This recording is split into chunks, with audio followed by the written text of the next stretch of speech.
Well, thanks everyone for being here in person despite the weather and for joining us online despite everything as well. So we're happy to host you today for the Center for Design 2025 Spring Conversation Series. As some of you may know, we tend to host these conversations. We started in 2021 and we've been bringing together interdisciplinary people to talk about topics that are relevant and that we like to engage the diverse community in our conversations, as you may learn today. If it's your first time, thank you for being here. You can see that we will post more also towards the end of the month and all the way through April. So without further ado, I would like to introduce you to the topic of today's conversation, legal design, dignifying people in legal systems, moderated by our one and only Miso Kim here. So I'll pass it on to you, Miso. Thank you for being here. Thank you very much. So today we have our wonderful authors and then also editors, and like we are very thankful to you for making it today, both offline and online. Always the snow and suddenly happens here. And thank you for being here. And we are excited to introduce our book and then more about our chapters. I will pass it to Jules. Sure. Let me share my screen again. Sorry about that, folks. There we go. Okay, so welcome. Thank you for joining us. My name is Jules Rochielle, and here we go. And this is a book that we, I think it maybe took about 2 years to put together this book. And we have many authors and different students that have been a part of what we are tasking on legal design in academia and elsewhere, contributing authors. Dr. Miso, or editor, excuse me, Dr. Miso Kim, Associate Professor of Experience Design at Northeastern, Dan Jackson, who's not with us at this moment, Executive Director at NuLawLab, myself, both a PhD student and the Creative Director at NuLawLab. So we welcome you to our discussion. Thank you so much for joining us. I just want to quickly share, here's Dan, myself, Miso, but then these are all the beautiful people that have contributed to the text. And so we're so honored to have I think over 30 contributions from various places around the globe. So this is our crew. And I'm going to pass it over to Miso. So, okay, so this is like, okay, so I want to first, so we have a couple of new topics here. So the first is legal design, and legal design is relatively new to you. And then another aspect that we want to introduce about this book is that our theme that brings together the like more than 30 people who's contributing to this book is the concept of dignity. So the premise of our book is from our observation of the problem that law claims that the principle of law in modern society is based on human dignity. However, in reality, we see so many cases that people who are experiencing legal systems are not having dignified experiences. So that's our first problem that we were motivated to write this book together. And then we thought legal design, which is a new, emerging but rapidly growing field, which is very interdisciplinary, would be a great perspective that can contribute to dignifying and humanizing legal systems in our society. Because when we think about design, there are many ways to think about what is the end goal of design. However, we argue that the end goal, the final purpose of design is to enhance human dignity in everyday life. For example, it's snowing today. However, we are inside this building. We are enjoying this moment, like the temperature, and then we are sitting on a chair. We put our laptops on the desk. All of these are artificial environment created by design. So this is one of the important roles in design in human history that we evolved together with the concept of dignity from merit, which was very ancient concept of dignity in older societies, to autonomy in modern philosophy, to human rights, to interpersonal care. in today's society. And together with the design also evolved together to make it more accessible for people. So we thought design could be a great inspiration for law and also humanizing systems. So that's our big motivation for putting together this book. Can you move to the next slide? Of course. Thank you. So we have 4 sections in this book. The first is why legal design. So here we try to introduce a little of the framework of what is legal design, and then how it's serving as the foundation for urbanizing different chapters and inspiring the chapters in this book. So I wrote a chapter, and then Dan and Jules, all of us each wrote 1 chapters as a production. And then in the second section, we have what can legal design do? So we wanted to make a very practical connection to the real world examples from movement lawyering, and then also like a lot of like approaches. And I want to emphasize that we are very interdisciplinary teams. So we have policymakers, we have lawyers, we have many designers from different fields, and we are all contributing together to make this section based on this. Jules, I think the screen is gone, but I can continue. Okay, sorry, sorry for my bad. No, this error happens all the time. I'm actually teaching a class in this group, and then like this happens all the time. There's always like a little disconnect. What happens with the computer and then what happens with the screen. Whenever something like this happens, I'm like, oh, that's job security. Because this technology that's still continues in 2025 really shows why design is necessary in our society. Okay, however, okay, so I will just continue so that we can give more time to our like panelists and authors. So we have a chapter 3 that we make a connection to education, because we are, so all of us are based on NuLawLab at Northeastern University, and we are all interested about education. And we believe that education is one of the like greatest way to make a connection between this concept ideal of dignity and realistic design and also technology. So chapter 2 is dedicated to education, to talk about what we have done, what we aspire to do, and then what are the existing methods and examples. Section 3 is all about method. We wanted to also introduce different like design methods that we are applying in the real world. So we introduce projects that we have done, and then also like some examples from the classes to diversify the method that we introduce in the section. And like lastly, we also talk about the importance of interdisciplinary collaboration for moving forward. So here we wanted to talk a little about the future of legal design and legal education that we will make all together.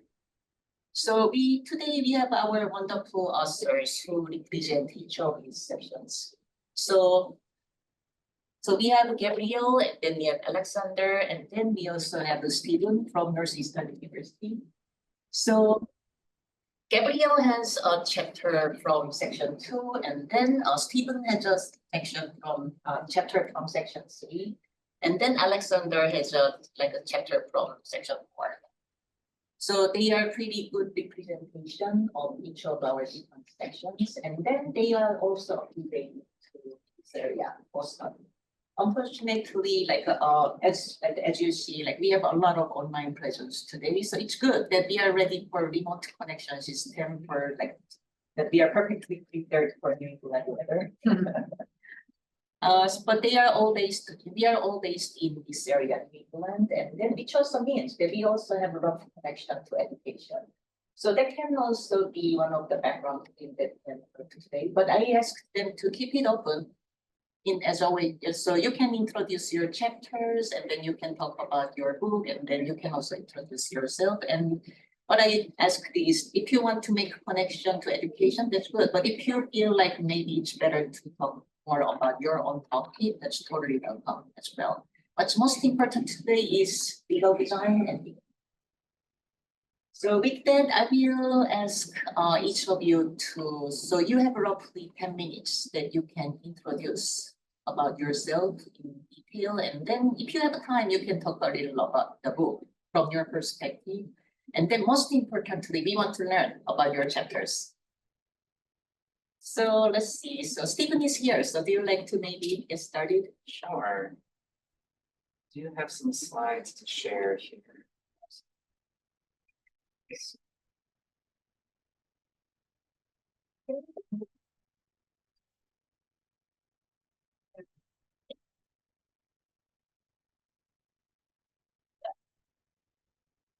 So hi, everybody. I'm Stephen Geofrey. I'm an associate teaching professor here at Northeastern, also coordinator of creative coding. I'm spending a lot of time these days teaching creative coding at the undergraduate level. I also teach a graduate level course in human-centered AI. And more broadly, the way I think about my work is I identify as a research practitioner in data, computation, and design. And so what that means is I investigate representations and what happens to representations when they're placed in different systems of meaning making. And so my chapter is titled Building Technology Without People. And it's a chapter about technology as one particular expression of representation. And what happens when you place technology in a particular system of meaning making, which is legal practice and legal education. I'm very interested in sort of unpacking what it means to think about building technology with people incorporated in the process and also without people incorporated in that process. And I do this because I'm very interested in this question of what happens when you put technology in dialogue with law and legal practice. And what does that mean for matters of human dignity, specifically represented through things like agency, autonomy, self-determination, self-efficacy, things like that, sort of these qualities of personhood that we want to uphold in legal design, but that are often contentious when it comes to technological developments. So throughout my chapter, I sort of unpack what both of these things mean. And what I didn't realize at the time of writing this chapter, a lot has changed between now and a year and a half ago in terms of the technological landscape as well as the legal landscape. But I didn't fully appreciate at the time just how much intention the words with and without would be in this title. So this use of this parenthetical here is quite intentional because I'm very interested in sort of examining the slippage between when we think we're building technology with people when we're actually building without. So what I found in writing this chapter was that this with and without are very much discursively co-constituted. You can't really understand or define one without the other and vice versa. And that feels very important because when that's placed in the context of legal practice, the stakes are high. You're dealing with the lives of real human people. And so you need to be careful and intentional about how you're managing this particular slippage. So I start my chapter by talking about sort of the existing landscape of legal education.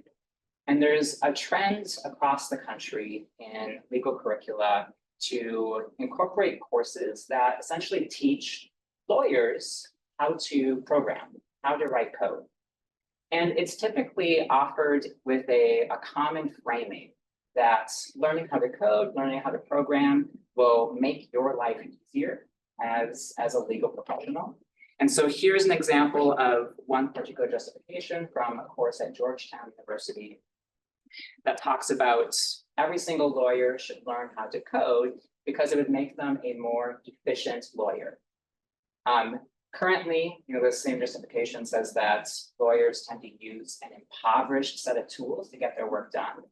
They could become more sophisticated if they sort of broaden their toolkits and learn things around code and data and computation. So this is a very familiar kind of refrain that you see across courses that kind of introduce programming to legal curricula. And it's all really rooted in this instrumental value kind of framing of this will make your work easier to do. It'll make your work more efficient and more productive. Now, as part of this introduction, I say that there's nothing intrinsically wrong with incorporating technological skills and digital tools in these kinds of disciplinary and professional practices, like legal practice. I think there's tremendous value in learning how to use code to make certain tasks easier to do, or to speed up sort of the time it takes to do things. There's nothing intrinsically wrong with that. However, something I do call out is that even in just this justification here, I've pulled out a few words that show that a value, sort of a gradient of values is produced when we sort of talk about technology in one way versus the other. So the kinds of words I'm pulling out here are the words efficient, impoverished, sophisticated, sophistication, right? All of these words are really heavy with meaning in technological discourse. And so something that I am concerned about, and sort of I articulate in this chapter, is what happens when the same technological discourse that's attached to these tools gets imported into legal practice without sort of taking a moment to think about what implications that poses for how law as a practice thinks about technology with respect to the lives of real human people. So this gradient of values is something I sort of pull out because it opens the door to things like normativity. It opens the door to a prescriptive ethics. It opens the door to the values that tend to be attached to technology. For example, values in Silicon Valley that sort of view technology in a very techno-solutionist kind of way. Technology for the sake of technology. And I call that out because it opens the door also to a particular orientation of thinking about technology that matters a lot in the context of legal practice. So that orientation that this kind of gradient of values and use of language creates is this orientation of building technology without people, right? So a lot of sort of the predominant way of thinking about technology and technological development is that advancement is only a good thing. We only want technology to advance further because intrinsically it will improve the lives of everyday people. We've seen over the years that that's not true. There are many examples of technology harming real people or causing harm by way of neglect or not considering indirect sort of collateral damage caused to people who aren't included in the conversation of technology being developed, so on and so forth. And right, so this is all part of this kind of techno-solutionist orientation that sees technology as very neutral. It's free and independent of value, and therefore it's only a good thing.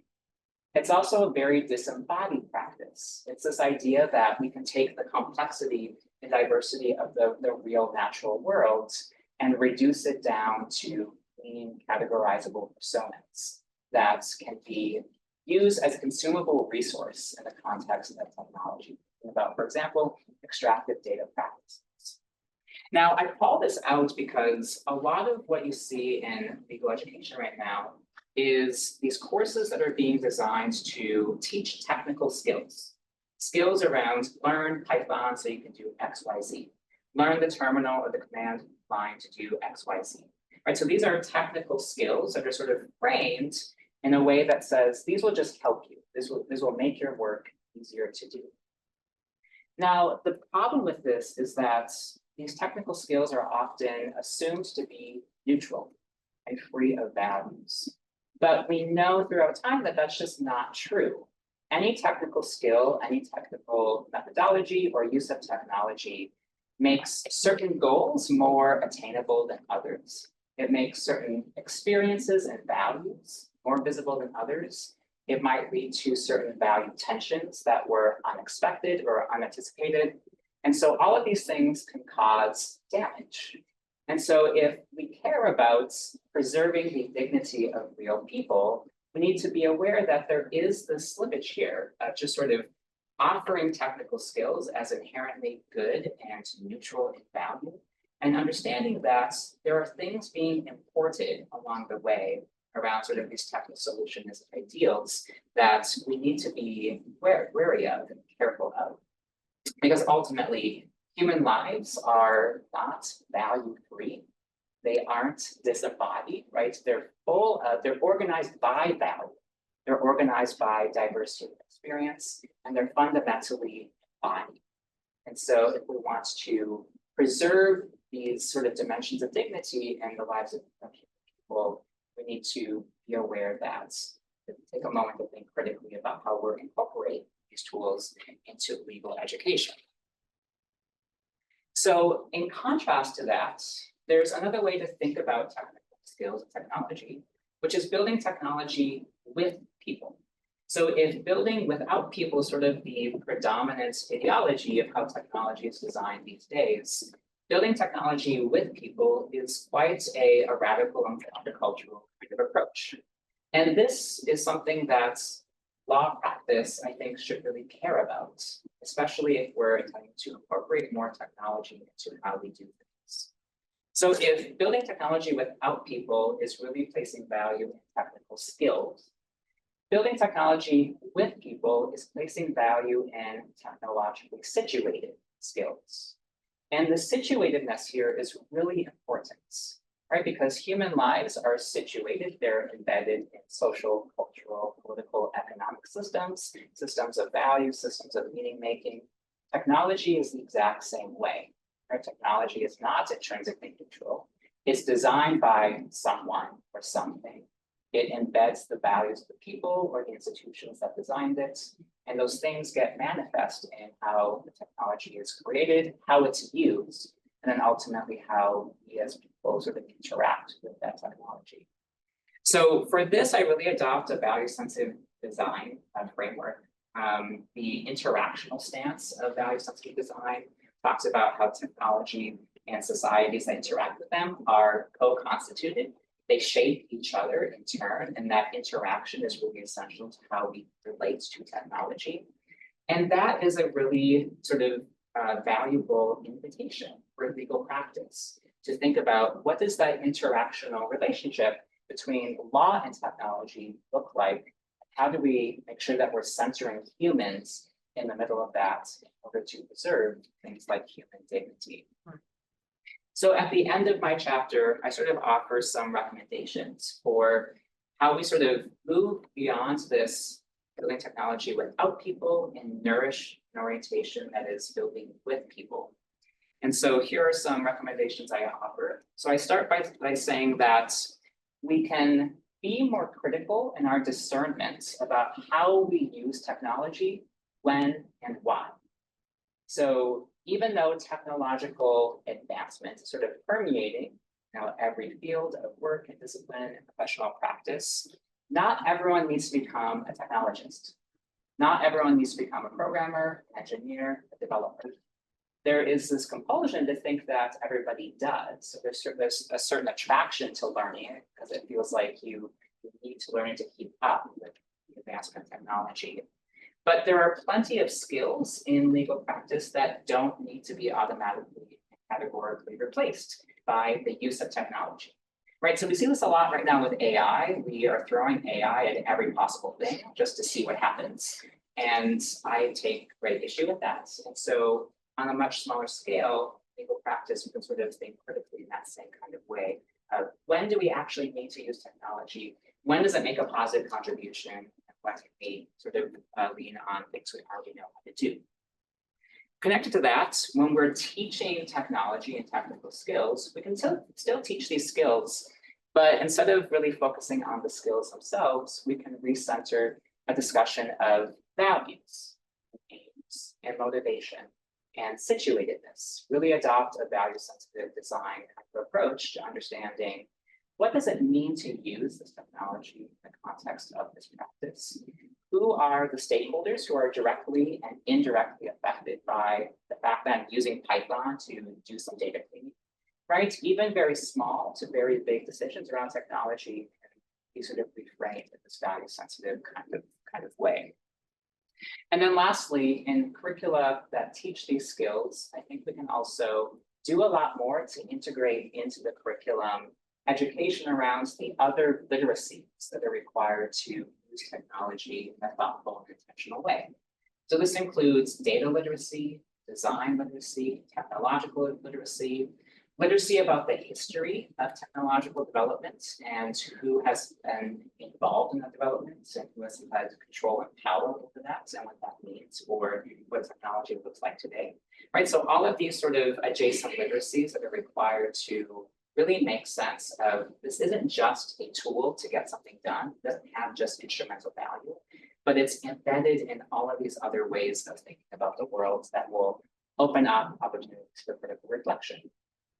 And then ultimately with all of this, with these kinds of changes, my hope is that rather than training lawyers to learn how to program, rather than creating lawyers who are able to program, maybe we sort of focus on training literate practitioners of technology in the context of legal practice. So being a literate practitioner means being a practitioner of technology, but also being aware and sensitive to all of the situated dimensions of that technology and what it means to use it beyond its purely instrumental value, but see it as sort of this medium of interaction between you and the task at hand. So the last thing I'll leave you with is a quote that I put in my chapter. This is from the book, The Tech That Comes Next.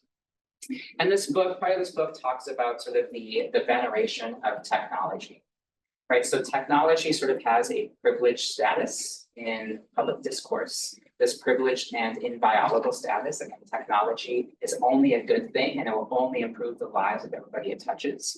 And this book really takes a critical look at that sort of assumption and talks about how the veneration of technology in this inviolable way isn't sustainable. It's also just not accessible for most people. And if we care about accessibility as also another metric of ensuring human dignity in legal practice, that's a big problem. And so this book talks about, in contrast to this veneration, what is sustainable is things like values alignments. And so that's where the invitation is, I think, for legal practice to take a step back and think very critically about how technology is being incorporated into the practice, and if it's actually being incorporated, designed in a way that does support matters of human. So I'm happy to talk more about that in our discussion. That's sort of an overview of the chapter. Thank you very much, Stephen. So I wanted to begin with Stephen's chapter because one of the important backgrounds for this emergence of legal design is technology.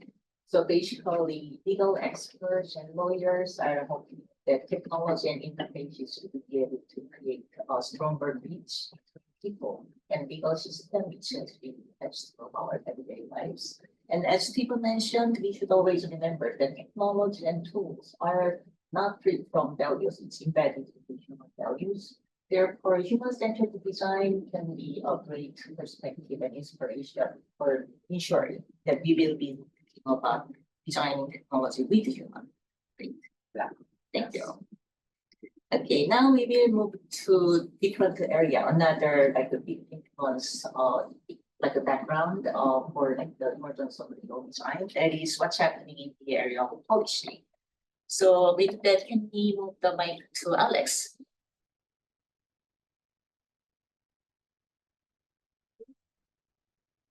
You're on mute, Alex. Yeah, okay. I think I'm off mute now. And now I just need to give Zoom permission to take a look at this screen I'd like to share with you. 1 second. All right. Okay, let's see. All right, I think there should be a slide that everyone can see now. Yep, we can see it. Yes. Excellent. Okay, great. So thank you everyone for being here today, despite the weather. Thank you for the invitation. Working on this book, being able to contribute to it was honestly, it was a lifetime honor. Jules especially has been so special and so supportive of me in my entire educational and professional career. So I would be remiss without mentioning that at the outset. You and Dan really have been my biggest fans. So thank you for that. So what I'd really like to start with is just sort of an introduction of like who I am and what my journey was, because in many respects, I think my life path, it sort of reflects a living embodiment of what I believe in as legal design, and sort of the importance of centering, your own dignity, and the life that you live, and sort of building the community and the support system around you that you need to sustain your livelihood as well as the livelihood of others around you. And I think that's really important to center in any conversation related to design. I think there's a lot of things around us and in the world each day that we use and that have been architected for us, that we weren't necessarily a part of the process for creating. And I think the legal design space is one that's prolific in that, um, you know, it's where we have the conversation about, um, what are we designing, who is it for, what is the problem to be solved, and why are we designing it, why are we working on it versus the folks who stand to benefit from it, or the folks for whom the service is for. Like, why aren't they designing it? This is a question that I'm constantly thinking about in my own practice as an attorney. So the reason why I'm sort of obsessed with this, is because my own experience was kind of all over the place. My legal design um, career, or sort of the beginning of my experience of it, began when I was very young. So I grew up in Western Massachusetts in Springfield. My parents are first generation, and there was a lot of substance use in my family. So I had a really difficult childhood and had to extricate myself from my home first, at 12 years old, and went to go live with my dad. And then at 14, when I came out of the closet, there wasn't a home for me with him anymore because he was homophobic and didn't understand how to parent a gay son. So, in many respects, like that's where my journey began, of having to forcefully figure out, like, how can I reimagine my world and the people around me, and how can I access the resources I need to build the stability I need in order to be able to, you know, go to school, take care of myself, etc. And so that was sort of the beginning of my life, and in many ways, like, even till now, it's just been this process of engaging, with people, building community, and finding a way to figure out, like, all right, I need a couch to sleep on, but I can do chores. So how do we sort of replicate this in this larger design context? And so for me, when I was in undergrad at Mass Art studying design, I had a very close friend that I had grown up with, who took his life, and he identified as a trans man here in Massachusetts. And when that happened, it really centered my focus into figuring out how I could use the design skills I was developing in undergrad at Mass Art to, make this state a safer place for LGBTQ young people, and especially for transgender young people. Um, and so through that, I was motivated to apply to join the Massachusetts Commission on LGBTQ Youth, which is what my chapter is a little bit about. And at that time, there was an annual conference on suicide prevention that the Department of Public Health put on. And so I was invited to present, at that conference, to talk about, why I thought that community-based programming, like this LGBTQ youth group I attended in high school, was essential to suicide prevention in Massachusetts, and why it was essential, even after Eric passed away, because it was such an important space for grieving, and also for me and my peers to talk about, like, the impacts of the abject failure of the foster care system in Massachusetts for LGBTQ youth, and how that then, essentially forced us to sort of sleep on people's couches, or find, sometimes often unsafe conditions to live in, because the state's foster care system was sort of failing us. And so it's sort of this major failure of legal design when you think about it in terms of the architecture of the agency, and the process for or the threshold rather, for helping a young person into a safer foster care home. My parents, despite, the challenges that they had not reached a threshold that would have allowed me to be placed into a foster care home.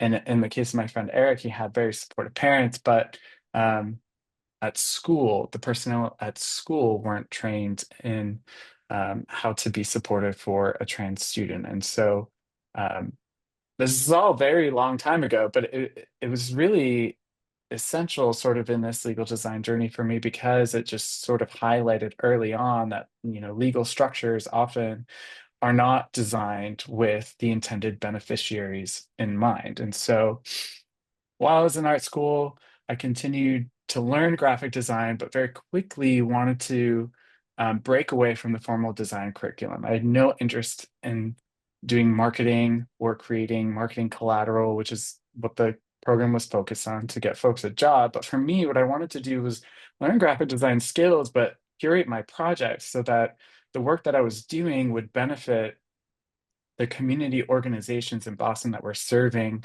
LGBTQ youth, that were making sure that we had a space to access healthcare, that we had a space to access housing, and other resources. And so I got connected with Fenway Health and this coalition called Connect to Protect Boston that developed HIV and STI education resources for young people in Boston. That's also where I found out about the LGBTQ Youth Commission and was able to apply, and luckily was selected to join the LGBTQ Youth Commission.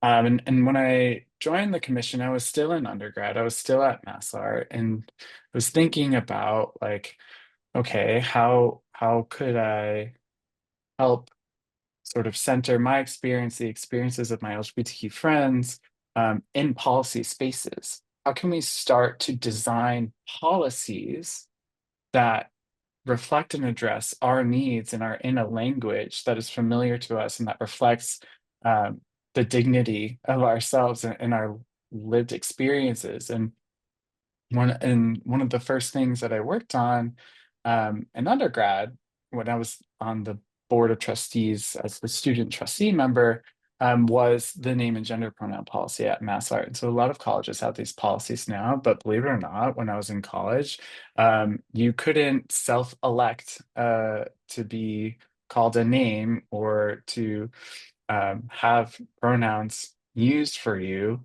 of anything that wasn't on sort of your legal birth certificate, which presented a lot of problems for trans students, because trans and gender nonconforming students, because undergrad is a time of self-exploration. So people are trying on different things, different names, different pronouns, and you're not necessarily going to pursue a legal name change while you're sort of in that experimentation phase. So was sort of like one of the first like legal policy design challenges I navigated with the Queer Artists Union at MassArt, and we were able to get it passed, and it was really exciting. And so I continued to sort of be obsessed with this space while I was in undergrad. Also, because I grew up poor, I always had like 2 or 3 jobs throughout undergrad and law school. And at one point, I worked at this cafe, Pavement. I see there's a couple things in the chat. Okay, just want to make sure that was all right. So I worked at this cafe, Pavement. Some of you may be familiar with it. It's right around the corner from the law school. And when I worked there, I met a friend, Kate, who had gotten well connected with Jules and Dan over at the NuLawLab, and she was like, I feel like you need to meet these individuals. Like, you're living this life and you're engaging with like design and law and policy, and there's this whole lab that's like dedicated to this idea. So you got to meet these people.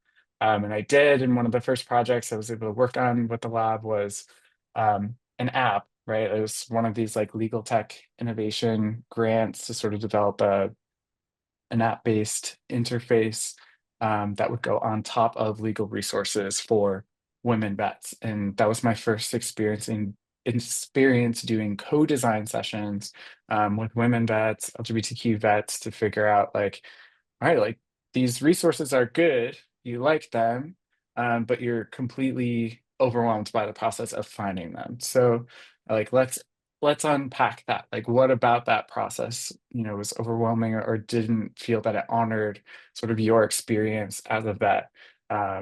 And so through those conversations, we co-developed an interface that felt more friendly, more approachable to them. And it was a really awesome experience to have in undergrad, because it just opened my eyes to like there there is a space for this work where like you can work with the folks that are the intended beneficiaries of technology or legal systems, and make something that looks cool and that everyone sort of shares this experience of working on with. So I tried to apply the same kind of methodology in my senior thesis of undergrad, which I was in an open major, but basically I designed an event that like brought drag queens to mass art.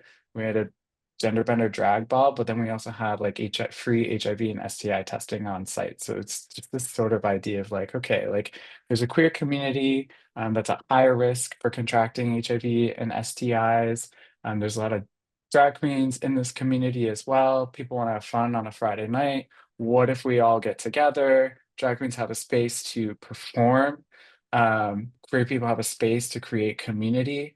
And by the way, there's free HIV and STI testing and educational resources on site. So I just try to like apply this approach and everything a little bit, whether it's policy, whether it's sort of like healthcare. But this also led me to my current job today, which I'll talk about very briefly and move on to the more interesting commission stuff, which is in the Deputy General Counsel for the Department of Higher Education. So I have a pretty significant role in policymaking for the Commonwealth as it relates to colleges and college students. And this came about because I was the student trustee at MassArt, and I was very involved in advocating for LGBTQ students. And the Board of Higher Education appointed me as a student member to a campus safety and violence prevention task force, where we developed policy recommendations for colleges in Massachusetts around how to prevent violence against students. And so I focus on like a section about preventing violence for LGBTQ students, which are at higher rates of incidents for sexual assault and domestic violence. And that's where I met my boss, Tina Papanikolaou, and I was just, uh, very confident and joked with her after one meeting and said, I'm going to Northeastern for law school. I'm going to have to do a co-op someday. So, I would appreciate it if you thought of me. And I did my first co-op with her, and I've been working with her ever since. So sometimes these things just kind of fall into place. While I was in law school, I also tried to employ this sort of like legal design project-based approach. Law school, like you don't really get to work on cool projects or this kind of project typically. But for example, in my 1L class, we had a project of developing resources around the intersection between criminal law and immigration law. And so one of the components of that project was I developed a website that just visualized the timeline of immigration law, sort of like over the last 100 years, so that you could just go to this website and it was just a timeline. You could like scroll through it, which was much easier to digest than the 180-page research document that we put together. So like I mentioned before, I work for the Department of Higher Education now. The first thing that happened when I started working there officially in 2018 was Mount Ida College, a small liberal arts institution in Massachusetts, announced it was going to close. This was like the end of March. And they said, all right, in May, we're going to close, and that's going to be it. In our office, this was like my second week at the department, and we received like 400 complaints from students, faculty, everyone, you name it. And I really appreciated earlier when Stephen was talking about sort of like, like lawyers should probably learn how to code, and just like what would it mean if they did, and how that might impact legal practice. Like in my case, like I was the person receiving all of these complaints, and like we don't always think about Excel as the most advanced technology available to folks, but through a series of Excel like functions, I had used Excel to kind kind of like group and concatenate the kinds of inquiries or complaints that we were receiving so that I could send out, a mail merge email, also not super high tech, pretty low tech, but still I was able to respond to all of these individuals, within 2 days instead of, over 2 months, so that we could like rapidly stand up resources that helped people. And most importantly, so that folks on the receiving end knew that like someone at the department is listening to my story and paying attention and getting back to me. So I bring the technology into my work in state government and state policy. And we also had an opportunity to do that with the Massachusetts Commission on LGBTQ Youth, which is what my chapter is about. Basically, the commission it's a state agency. It's established purely for the purpose of convening service providers and various other kinds of individuals in the state that help LGBTQ youth every day. And so every year we have a swearing in ceremony. This was also done Attorney General Maura Healey, who's now our governor. And really our primary purpose was to investigate how to enhance and improve the ability of state agencies to provide services to LGBTQ youth, working in partnership with different agencies. I think this is one of the most novel examples of legal design, like through a simple statute that created this commission, that created a legal body in the state for which its primary purpose is to bring together LGBTQ people, people who support and take care of LGBTQ people every day, to, with sort of the seal of the state on its back, tell other entities within the state how to better serve LGBTQ youth. So what we did one year, and this is a lesson in project sustainability because unfortunately the map no longer exists, but at one point in time we developed a map of LGBTQ resources in Massachusetts.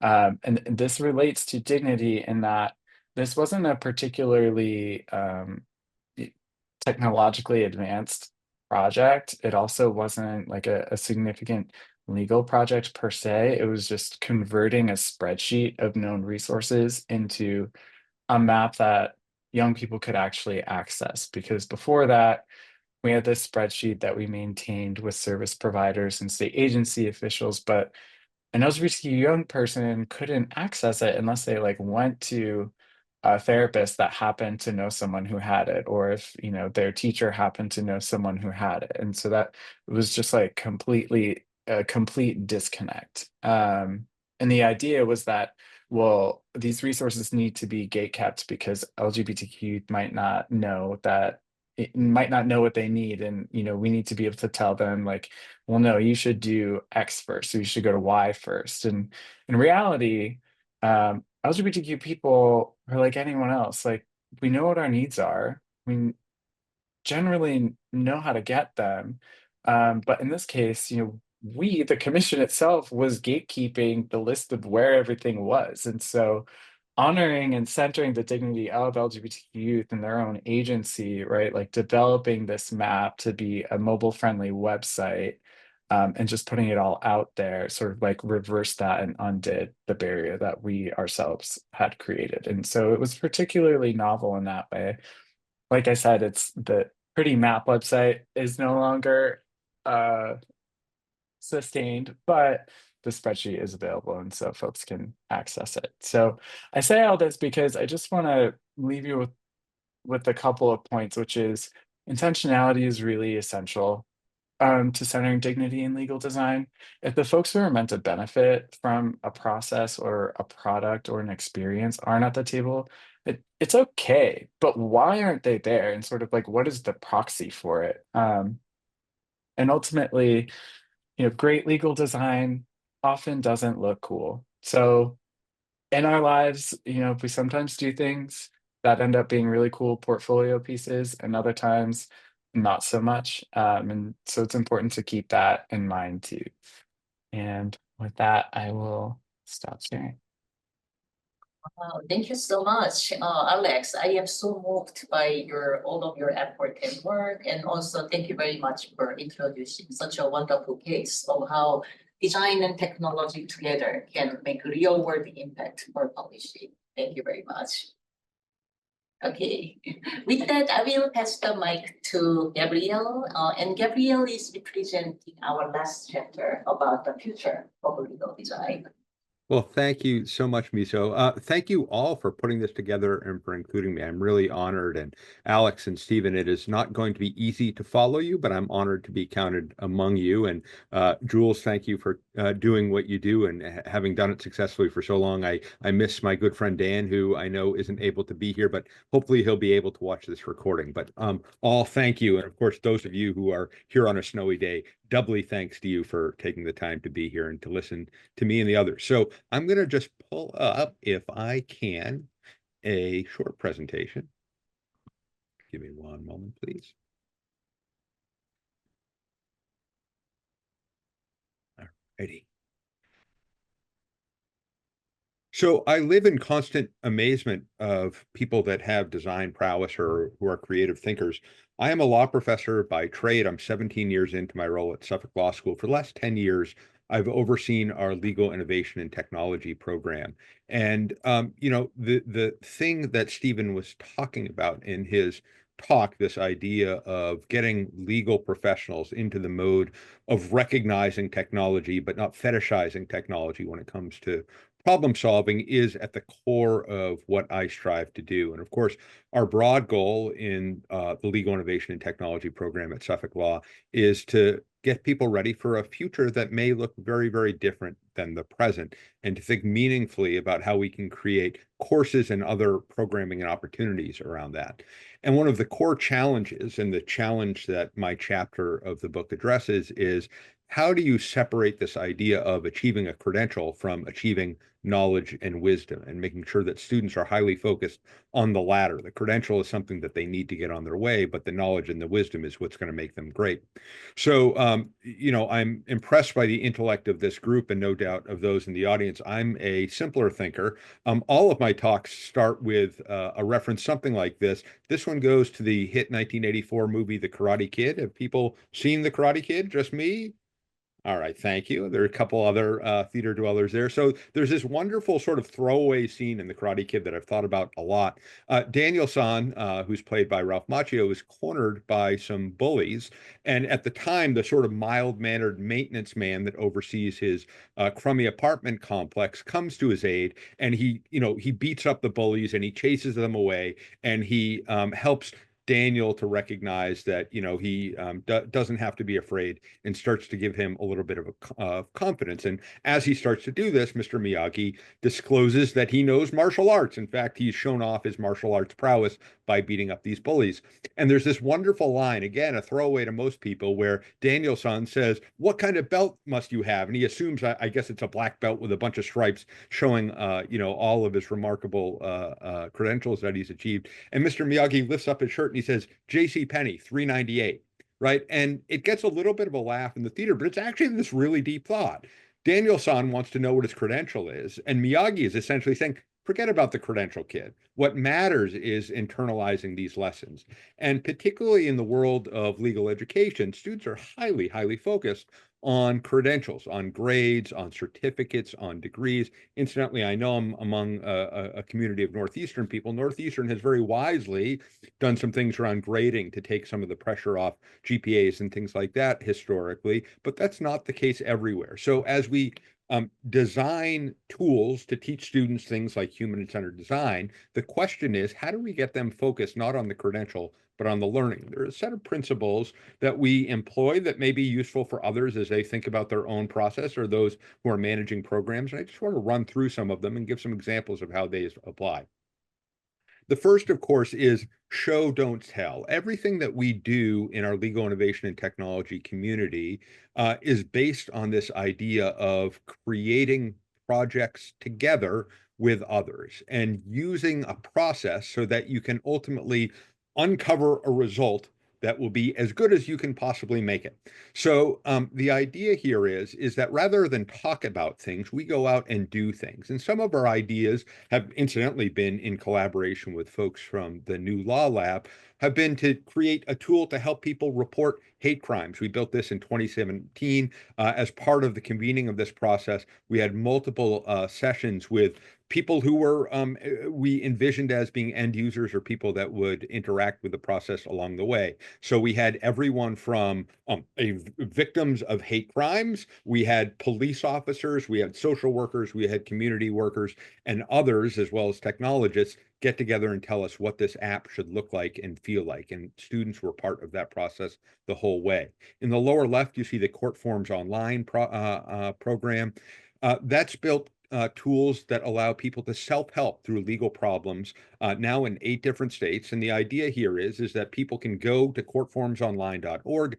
They can figure out if we have resources to help them address their problem.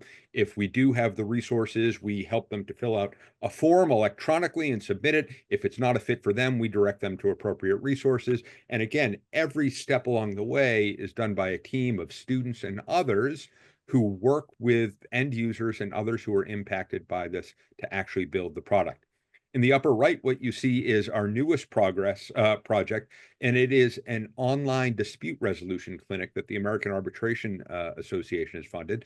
Courts have this dramatic problem where people that want to get basic things done aren't able to do so efficiently and easily. And the question that we're asking is, can we design a process that allows people to, using online tools, to do a court process in a way that makes their life easier, is done at no cost or low cost, and improves efficiency in the court while delivering an outcome that is desirable for all involved. To do that, we're using a human-centered design process. In fact, we have a community liaison who's going out every single day and gathering intelligence for us about what users along the way want and need in this. And the thing that we do along this path is communicate at all phases. And what you see in the lower right are some of the members of the team that are working on this. Some are full-time staff at the law school, others are law students. And the idea here is that we want to work as groups to build real things in the real world. And that's a challenge within the scope of law school, because what people tend to want to do, at least at my law school, is they want to get a credential, whether it's in the form of a grade, whether it's in the form of a concentration certificate or otherwise. And we work very, very hard to find ways to de-emphasize that. So most of these opportunities are pass-fail. The idea here is that if you come, if you do your best, if you try to apply the lessons that you're given, even if you do so unsuccessfully, it will still be a pass. But what we want to do is take the pressure off of people so that they can create and collaborate in an environment that is relatively low risk and puts them in a position to succeed. Next, creating community has been vitally important to us along the way. And what we want to do here is to make sure that people that are interested in these concepts, like the people that are in this room now, have others that they can work with, collaborate with, and just check in with outside of traditional classroom settings. We do have multiple classes that are in the sphere of innovation thinking and design thinking. But the idea is we want to create all sorts of things that happen outside of that. Some of these sort of community subsets are for the entire world. What you're seeing here is the community at LitCon, Legal Innovation and Technology Conference, and that's where we build a day-long program for people that are interested in the intersection of the things that we're talking about today to get together, but that lives beyond that. And one of the things that's been really important for us is to think not just about the idea of learning design or learning to be innovative in the scope of a course, but making it something that happens outside of class. And then finally, we have continued to try to find ways to build informal exploration space.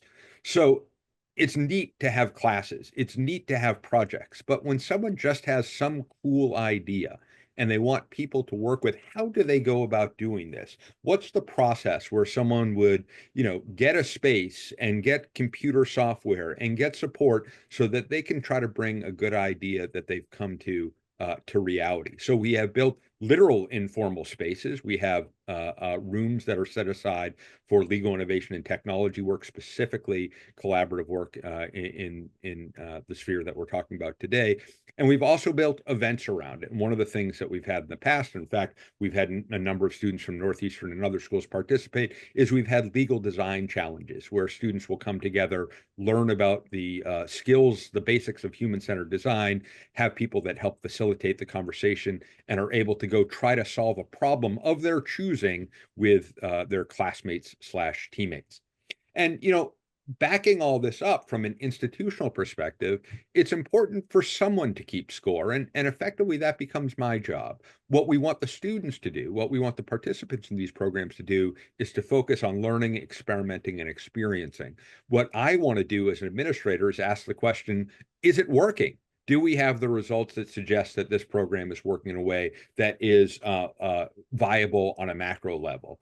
And one of the things that's been really exciting for us is that we've seen students that have come out of this program get jobs that just didn't even exist a dozen years ago. I mean, these are sort of made up titles that, you would think were from science fiction if you attended law school even 10 or 15 years ago. But now this is something that folks are regularly doing. And it also creates a positive feedback loop.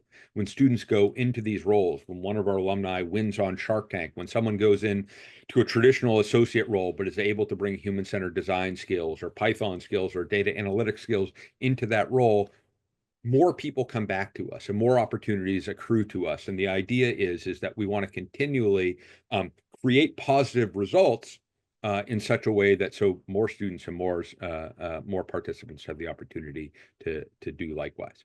So that said, I'm interested to hear what others have to say, and I thank you kindly for giving me just a few minutes to spend with you. Thank you very much.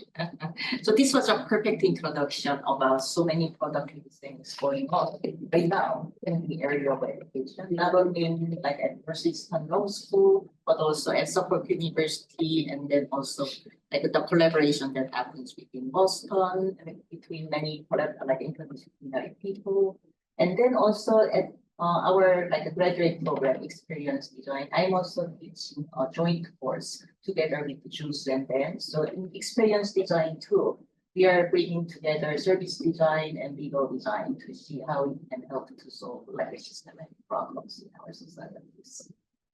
Thank you. Oh, thank you again for your wonderful presentations. So this, we have a great team today. They perfectly represent the what, how, and why of legal design. However, I wanted to take also like a few minutes for those who are like new to legal design by asking questions to our panelists about what is legal design to you, what constitutes legal design, and why legal design is important for making changes to the legal system. So basically, what is legal design to you? Wants to get started?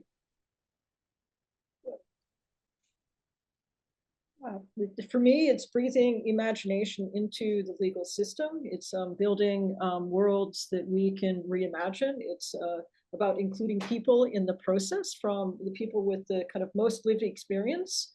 It's designing with, not for. Those are some of the values that I hold as true to legal design. I think, again, we have another author in our group here, in terms of critical legal empowerment, for me, maps onto critical participatory action research. So these things are connected through how we design systems to work, I think, better for people, how we can include people in those systems. For me, that's what legal design is about. What about you, Alex?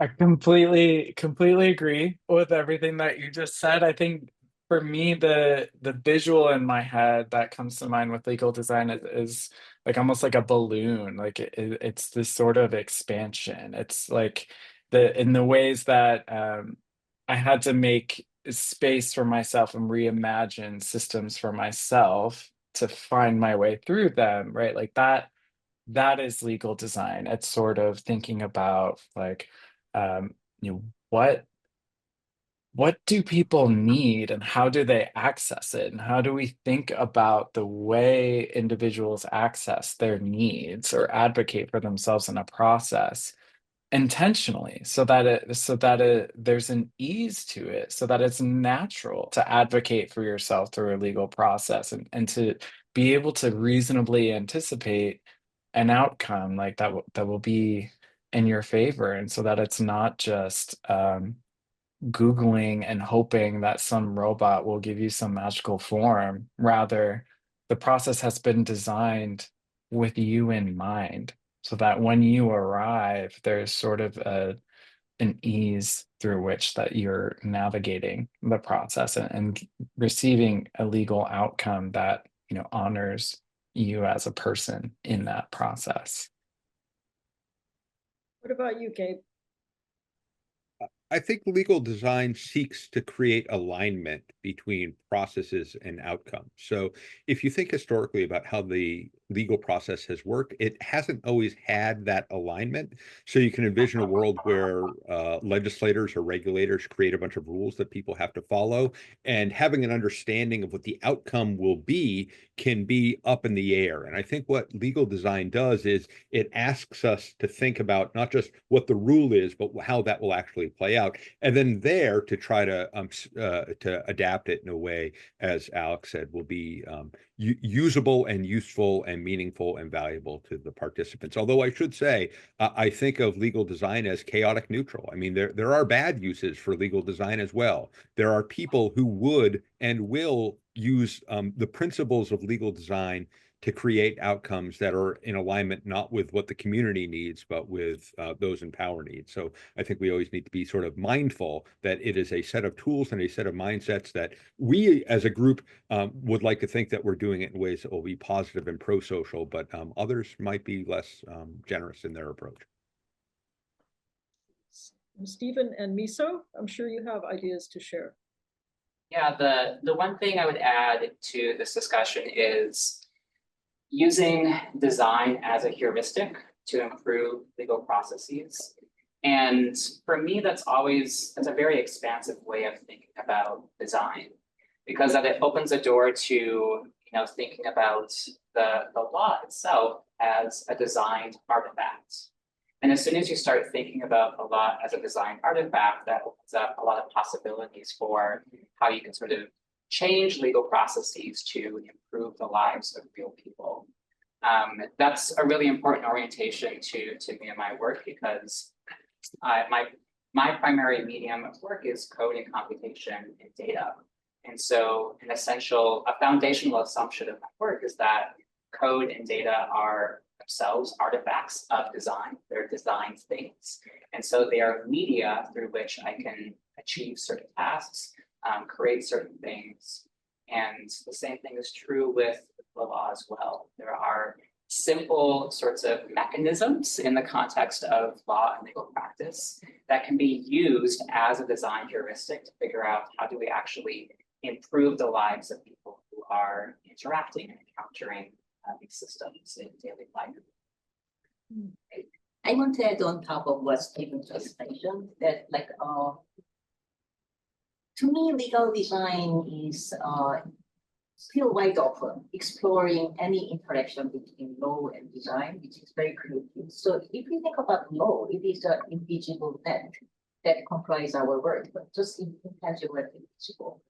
And design is already creating methods and approaches to understand intangible services and experiences to shape our how we live. So these are naturally merging together. So we cannot first think about how law is influenced by design. For example, this building has certain height and then certain width, and then this chair has certain size because there are regulations and laws that designate the boundary of the boundary that designers can use our creative freedom. Law is already influencing design. Design can influence law as well. For example, there were so many bad products in the past that could be harmful, and then there was always constant new laws being created to regulate or offer more possibilities for different products and services in the world. Maybe law is design. Design is law, right? Think about it. So I'm really excited about all this potential, and at the same time, I want to make sure that we keep the principle of dignity, because both law and design to me are human beings. It's all about human. with that, I will move to the next question. Okay, so next question, I was going to ask about dignity, but I'm struck, and I'm like really like happy to hear that like you in your presentation and your answer to what is legal design, in a sense, you already responded to the question how it connects to dignity. So it will only be repetitive. So I will pass to the next question. So how do you see interdisciplinary collaboration shaping the future of legal design? Is there any unexpected discipline or industries that we should be engaging with more in the future? That's a good question. Oh, thank you. Futuristic question. All right. Engaging with more, are there any? Yeah, any industries or disciplines that we should reach out in the future?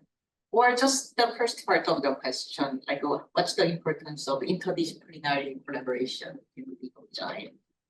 I think that kind of multiple perspectives and multiple positionalities bring, I feel like there could be more of that in the space of law, right? In the space of law, you know, to be able to, again, for people that have legal training to be exposed to kind of different ways of doing things, different ways of thinking about things, different types of teams, to have lawyers on teams with sociologists, anthropologists, and community members.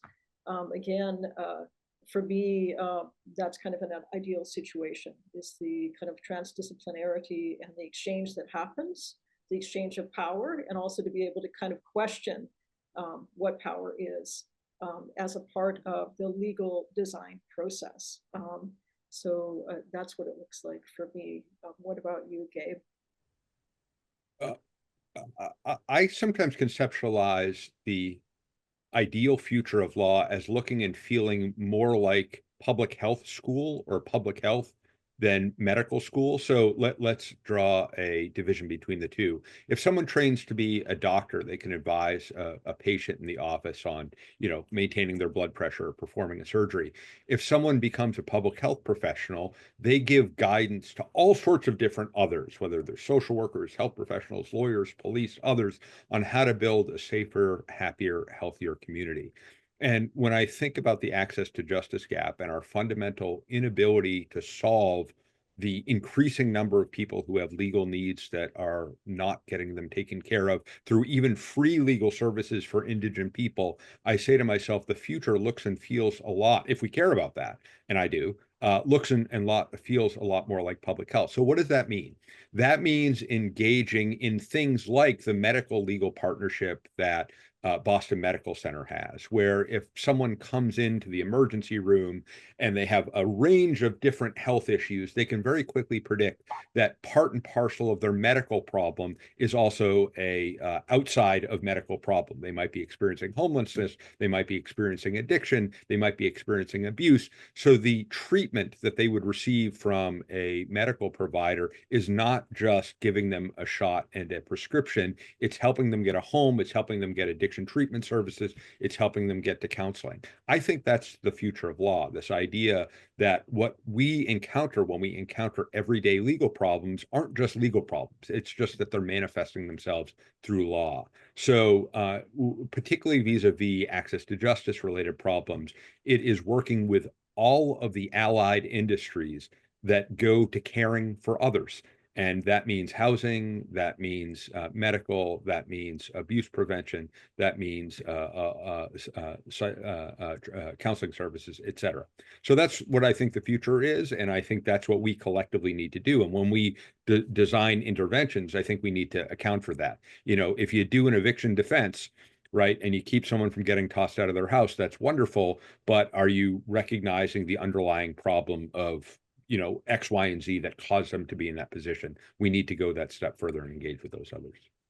So Alex, how is that critical legal empowerment, right? When we're looking at the holistic picture and kind of striking on the kind of full circle of, because I feel like that's some of the work that you've done in your life as an educator, as a young person, dealing with policy issues, that again, from this position of having lived experience, and then moving outward to make those changes in a system with others.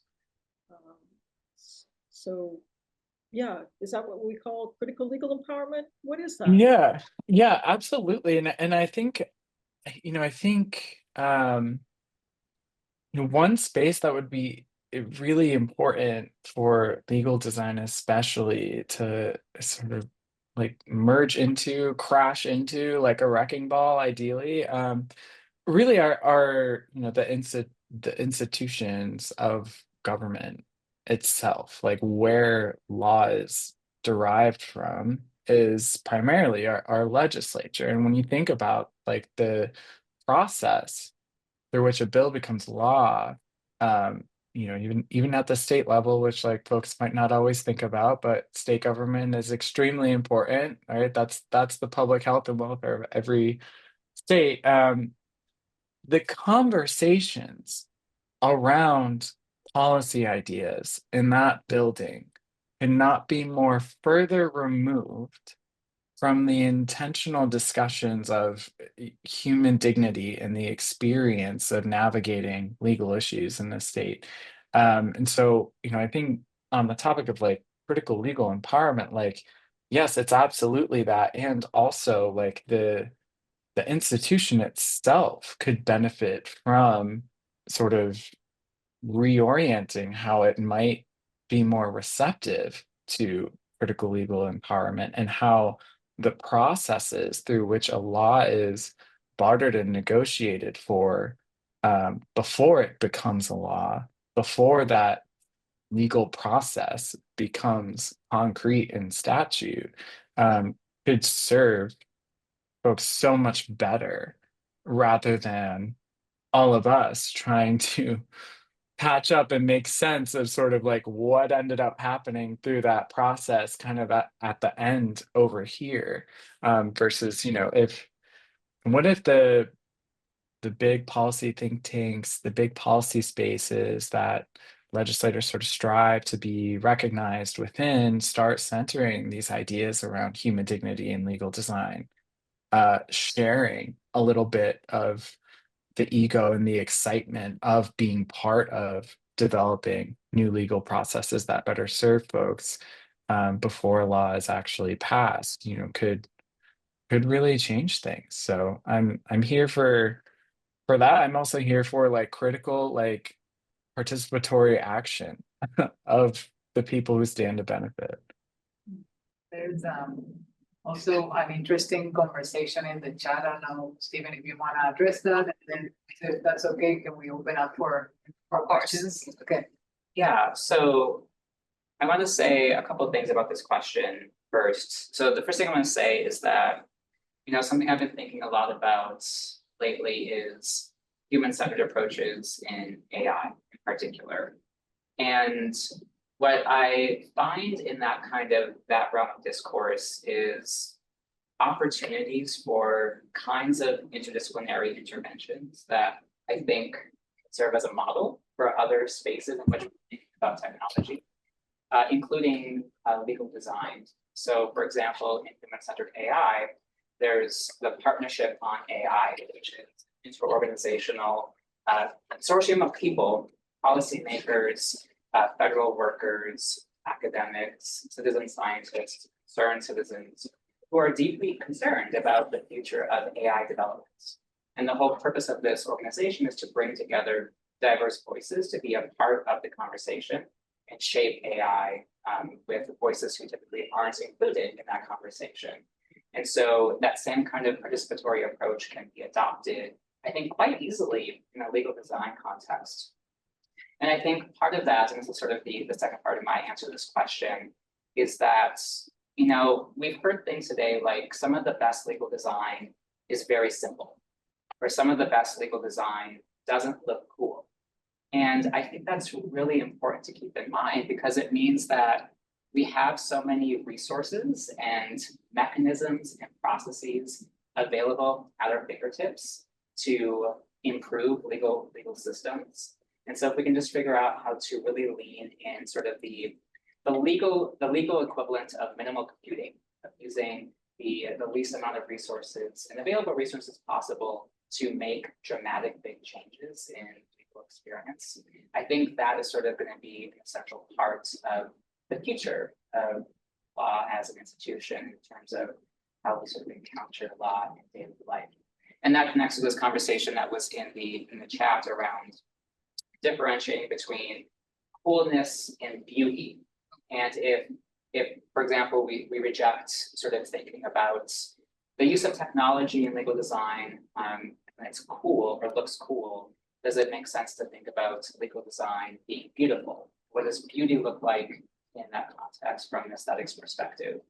And in some of this conversation in the chat, it talks a bit about sort of the slippery slope between coolness and beauty, because coolness comes from a particular episteme that's, overhyped technology and sort of sees technology as the pinnacle of power in all systems of human activity.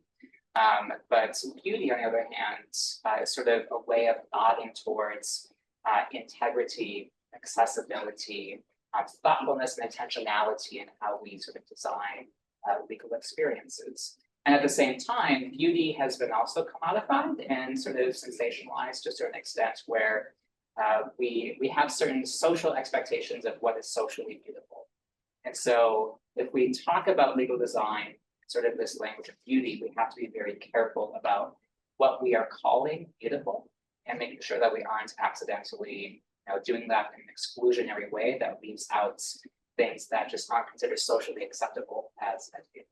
So along with an answer there, just to say that I think there's a lot we can do by just pushing back against sort of this public popular discourse of what is cool, and what is hyped, and what is powerful, and what is interesting, and realize that so much of what we can do is already available at it. Let me quickly add something before we open for the audience question. There are many theories about beauty, and then one of the most recent discussion is the beauty is justice. Justice is so we perceive something justful as beautiful. So yeah, that's something that we can continue to think about. And along the line of that, we are discussing about human-centered design today, because I believe we are not even there yet, especially the recent recent emergence of AI technology really made me wonder, okay, but are we even there yet? Human-centered, are we? However, in the far future, I hope that we can also explore beyond human-centered design, and then think about non-human agents, lives, and then even non-lives in our ecological system as well. All right, with that, I will open it for questions from our audience. Questions or any feedbacks? Go ahead. Yeah, just a quick question. So you all touched on the idea of including people who will use and need these different tools as part of the collaboration process. I would just, and I get that will look different for every tool, but I would love to hear an example of something you did to figure out what group that was and how to get in touch with them, because that's something that I feel would be something like a barrier that would be tough to overcome. Actually, I had a case that during the COVID-19, we were working to create a system for the survivors of the domestic violence. And then at that time, we had several difficulty because they could not, it was not easy for them to reach out to the volunteering lawyers in the stroke law. So we were thinking we used service design to figure out that not only digital interface, but also they need flyers or a number written on a clicker or something on their phone. They needed a way to escape from their home. So we wanted to create many channels to make it accessible for them. So it really depends on the audience. Other examples? Go ahead. That's a wonderful question, and we struggled with that ourselves. We used a +1 approach. So what we did was we have identified a cross-section of people that we thought would be either end users or people that would be impacted by the creation of a tool, and then asked them to each invite one person who they thought would add to the experience. Specifically with respect to the hate crime help app, which again was designed to help people that felt that they've been the victim of hate crime. It was an incredibly moving experience. We invited a rabbi who, by virtue of being Jewish, we said, well, he probably knows something about anti-Semitism. Let's invite him. And said, would you please invite someone else? He invited a Holocaust survivor. We invited a civil rights attorney, thinking, oh, they probably help people know the line between free speech and crime, and said, invite someone. He invited a FBI agent. Again, who would have thought of that? At least I wouldn't have, but it helped expand our network, and it also gave homage to this idea that we don't have all the answers. What we can try to do is get, the best group in the room and then try to come to some collective understanding. So plus one is how we've done it historically, and it's worked for us. Just at the lab, at NuLawLab, what we started to do when we first opened up the lab is we started working with artists and designers that had deep roots to different movements, whether they were domestic workers, people that work in the housing justice space, and we started working long-term with the communities and the people that these individuals engage. So again, this sort of long-term deep engagement that goes deep into neighborhoods. I think that's how we've been able to do a lot of our kind of deeper work in community through, whether it is through a domestic workers project, domestic violence, or our housing justice work, is building those connections and that trust over time. Trust is really important, especially when working from an academic perspective in an academic institution with community members and community partners. That long-term trust is very important.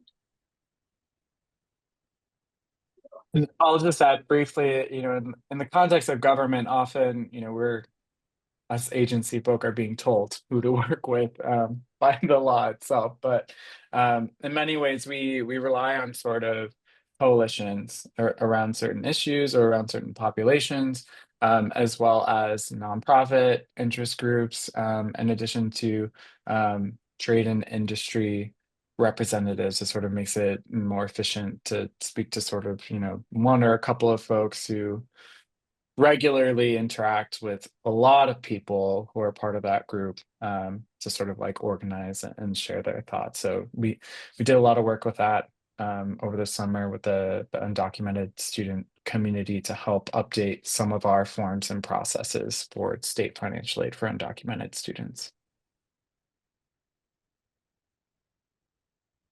We're getting to be towards the end of our conversation. Is there anything else that anyone would like to add before we pass the mic to Paolo for a few last announcements to conclude?